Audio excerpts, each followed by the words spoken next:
We finished section 1.2 with the result that will tell us when we can expect the existence of a unique solution to a differential equation. Let's suppose that R is a rectangular region in the xy plane. So we have a rectangle. Suppose that x is between a and b, and y is between c and d, and let's let the point x0, y0 be in the interior, so it's in the inside of the rectangle, it's not on the boundary.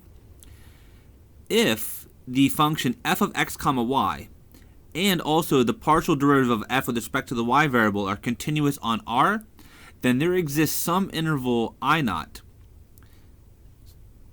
for an h value greater than 0, such that the interval on the x-axis, x0 minus h and x0 plus h, contained in this region, and there's going to be a unique function y of x that is a solution to the initial value problem. Okay, so if you want to kind of take a look at an example of this, here's our rectangle. So x is going from a to b, y is going from c to d, so this is our rectangular region. We pick a point in the interior, let's say call it x0, y0.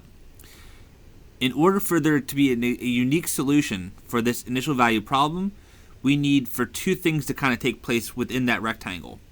The function f of x comma y has to be continuous, and the partial of f with respect to y also has to be continuous within the region R, and if that's the case, then we get a unique solution.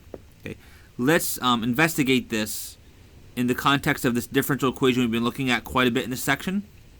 We saw from before that the differential equation dy dx equals xy to the 1/2 does possess at least two solutions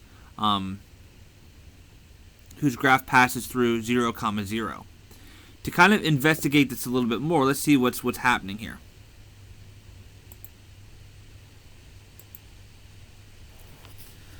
So if we wanted to figure out where might this thing have unique solutions to it, first of all, we need for f of x comma y to be continuous. It might be helpful for some of us to kind of go back and revisit this in terms of thinking of it the 1/2 power. Think of it as the square root of y. No problems with x, but in order for this function to be defined, we would require for y to be greater than or equal to 0. So f of x comma y is continuous. And I'm going to write it like this. It's going to be the set of ordered pairs such that y is greater than or equal to 0. Because that's what allows us to avoid the negative roots. If you're looking at where would that be at, so that's just going to be the upper half plane. So in this region here, f of x comma y is continuous. Okay. Also, we need the partial. I like that color green. Let's go back to it. We need the partial of f with respect to y to be continuous there as well. So a little bit of review from Calc 3. The partial of f with respect to y, you're essentially treating the x variable as a constant when you differentiate with respect to y. So this might as well have been like 4y to the 1/2 or 10y to the 1/2. You leave the x variable alone, and you would take the derivative with respect to the y function. That's power rule, bring the power down, reduce the power by 1, and then we can kind of go ahead and rewrite this. This is equivalent to x divided by 2y to the 1/2, which is going to be x divided by 2 square roots of y. So this is our partial derivative of f with respect to y. We also require for this thing to be continuous. Because of the nature of the square root, for the square root to be defined, we would need for y to be greater than or equal to 0. But because y is in the denominator, y will not be able to be equal to 0. So it's going to be for the y's strictly greater than 0 is where the partial of f with respect to y will be continuous. So if we kind of put those two sets together, for both conditions to be satisfied, we simply would need for y to be greater than 0.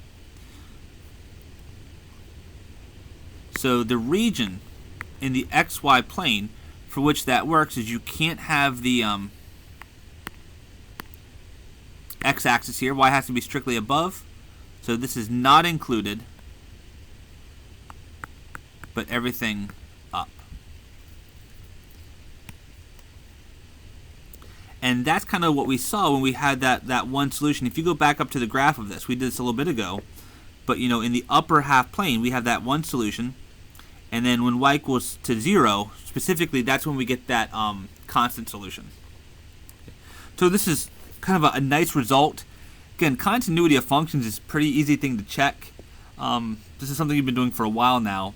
It's just wherever f of x comma y is continuous, and the partial of f with respect to y is continuous, that's where we can guarantee the existence of a unique solution to our initial value problem.